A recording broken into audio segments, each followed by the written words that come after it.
कभी सोचा है आईपीएल के बीच में जो कैंपा कोला का एड देख रहे हो वो सिर्फ एक एड नहीं है बल्कि एक धमाकेदार कमबैक स्ट्रैटेजी है। पहले 90s में कैंपा कोला सबकी पसंद थी, लेकिन फिर पेप्सी और कोका कोला ने मार्केट ले लिया और अब रिलायंस इसको वापस लाया है। दूसरी तरफ है वरुण बेवरेजेस, जो पेप्सी को का लार्जेस्ट बॉटलर और डिस्ट्रीब्यूटर है इंडिया में। ये बैटल और भी ज्यादा इंटरेस्टिंग हो जाता है जब आपको पता चलेगा कि वरुण बेवरेजेस सिर्फ इंडिया तक लिमिटेड नहीं है बल्कि वो एक्सपोर्ट भी करता है। तो आज हम करेंगे कैंपा कोला और वरुण बेवरेजेस का बिजनेस बैटल। इन दोनों ही ब्रांड्स का बिजनेस मॉडल स्टडी करेंगे, market share, growth strategy, profitability और एक्सपेंशन को भी स्टडी करेंगे एंड फाइनली डिसाइड करेंगे कि दोनों में से कौन सा ज्यादा इन्वेस्टेबल होगा। क्या हालचाल इन्वेस्टर्स, मेरा नाम है गोरक्ष और मैं हूं एक स्टॉक मार्केट एनालिस्ट और आप देखना शुरू कर चुके हैं कैंपा कोला वर्सेस पेप्सिको का comparative analysis video.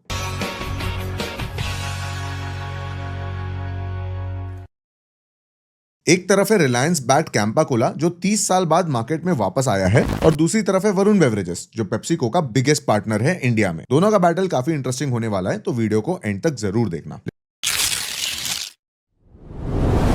Reliance Campa Cola को जियो मार्ट, किराना स्टोर्स और रिलायंस स्मार्ट स्टोर्स के थ्रू एग्रेसिवली पुश कर रहा है। कैंपा कोला पेप्सी और कोक से 15-20% सस्ता है, जो प्राइस सेंसिटिव इंडियन मार्केट में एक एडवांटेज है। रिलायंस अपनी ओन बॉटलिंग प्लांट सेटअप कर रहा है ताकि कॉस्ट कंट्रोल और मार्जिन इंप्रूव हो सके। कैंपा कोला को रेट्रो ब्रांडिंग और नॉस्टैल्जिया मार्केटिंग का एडवांटेज भी मिल रहा है। एंड फाइनली कैंपा कोला ने आईपीएल को स्पॉन्सर किया है, जो कि पेप्सी एंड कोक के ब्रांडिंग के अगेंस्ट रहेगा एंड कैंपा का अवेयरनेस बढ़ाने में मदद करेगा। चलिए अब वरुण बेवरेजेस के बिजनेस मॉडल को भी समझ लेते हैं। वरुण बेवरेजेस पेप्सी के ऑफिशियल बॉटलर और डिस्ट्रीब्यूटर है इंडिया में। पेप्सिको के साथ होने की वजह से वरुण बेवरेजेस का मार्केट रीच काफी ज्यादा है। कैंपा कोला सिर्फ कोला पे फोकस है, जबकि वरुण बेवरेजेस पेप्सी के साथ ट्रॉपिकाना, माउंटेन ड्यू, स्लाइस और एक्वाफिना भी सेल करता है। पेप्सिको मैन्युफैक्चरिंग और डिस्ट्रीब्यूशन का कंट्रोल वरुण बेवरेजेस को देता है, जिससे इसका ग्रोथ काफी फास्ट है। वरुण बेवरेजेस सिर्फ इंडिया तक लिमिटेड नहीं है बल्कि अफ्रीका, नेपाल और श्रीलंका में भी बेवरेजेस एक्सपोर्ट करता है। बिजनेस मॉडल के बेसिस पे देखा जाए तो वरुण बेवरेजेस ज्यादा स्टेबल है और इसका मार्केट प्रेजेंस अभी काफी ज्यादा है, क्योंकि पेप्सी का एक ग्लोबल प्रेजेंस है और वीबीएल के पास में मल्टीपल प्रोडक्ट्स भी है। लेकिन रिलायंस की एग्रेसिव स्ट्रैटेजी कैंपा कोला को भी इस लेवल पे पहुंचा सकती है। Late us now understand the market share and growth strategy for both the businesses. किसी भी बिजनेस को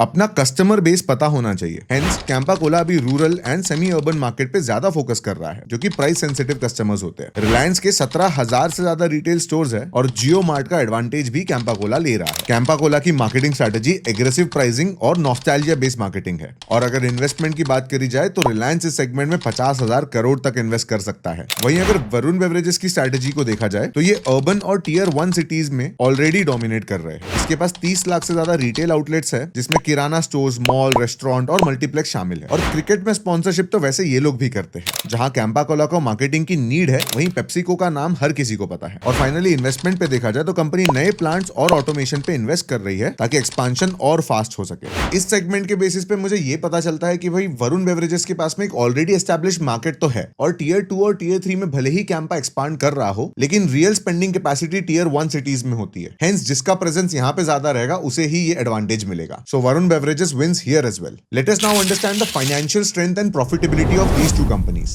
रिलायंस रिटेल का भले ही टोटल रेवेन्यू 2 लाख करोड़ से ऊपर का हो, लेकिन कैंपा कोला का इंडिविजुअल रेवेन्यू कितना है ये एग्जैक्टली हम नहीं बता सकते। और अगर प्रॉफिट मार्जिन की बात की जाए तो वो तो अभी दूर दूर तक नहीं आने वाली है। ये कंपनी अभी अपना मार्केट शेयर कैप्चर कर रही है। सिर्फ 10 रुपए में अगर आपको कोई कोला बेस्ड ड्रिंक बेचना है तो it is not gonna be profitable as of this stage. Campa Cola अभी प्रॉफिटेबिलिटी के ऊपर फोकस नहीं करते हुए मार्केट को कैप्चर करना चाहता है, और अगर उसका टेस्ट एक्वायर कर लिया लोगों ने तब जाके कहीं प्राइसिंग को चेंज किया जा पाएगा। But Varun beverages on the other hand has a clear picture. इसका रेवेन्यू 16,000 करोड़ से ज्यादा है। इसके पास 12 से 15% के हेल्दी मार्जिन है। अब ये समझो ये एक फिजिकल प्रोडक्ट बेचती है तो इसमें बहुत ज्यादा मार्जिन होता नहीं है। 10-12% still is a very good. Varun beverages को एक और एडवांटेज मिलता है कि ये पेप्सिको के लिए काम करता है, जो कि एक ऑलरेडी एस्टैब्लिश बिजनेस है। तो मार्केटिंग स्ट्रैटेजी पे गाइडेंस, प्रोडक्ट मैन्युफैक्चरिंग पे guidance and product manufacturing itself, ये सारी चीजों का इंफॉर्मेशन वरुण बेवरेजेस को बना बनाया मिलता है। All they have to do is follow the process properly. So on the basis of this analysis video आपको ये समझ गया होगा कि वरुण बेवरेजेस एक क्लियरली एस्टैब्लिश बिजनेस है और कैंपा कोला अभी भी मार्केट में अपना स्पेस बनाना चाहता है। अगर आपने कैंपा कोला टेस्ट किया है तो मुझे आप कमेंट सेक्शन में बताइए कि क्या सच में ये वरुण बेवरेज